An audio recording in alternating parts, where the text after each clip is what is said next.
ఈ రాత్రికి వైఎస్ఆర్సీపీ అసెంబ్లీ నియోజకవర్గాల ఇన్ఛార్జీల 3వ జాబితా విడుదలయ్యే అవకాశాలు ఉన్నాయి. తాడేపల్లి క్యాంప్ కార్యాలయానికి మంత్రి జోగి రమేష్ విచ్చేశారు. వైసీపీ అధిష్టానం జోగి రమేష్కు పెనుమలూరు సీటును ఖరారు చేసింది. పల్నాడు జిల్లా Gurazala MLA Kasu Mahesh Reddy, Macherla MLA Pinnelli Ramakrishna Reddy, Narasaraopet MLA Gopireddy Srinivasa Reddy camp కార్యాలయానికి వెళ్లారు. నరసరావుపేట ఎంపీ టికెట్ విషయంలో ఎమ్మెల్యేలతో పార్టీ అధిష్టానం చర్చించింది.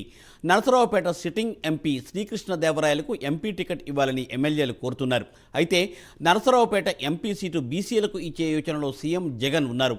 ఈ సీటును ఏపీ విద్యా మౌలిక వసతుల అభివృద్ధి కార్పొరేషన్ చైర్మన్ నాగార్జున యాదవ్ ఆశిస్తున్నారు.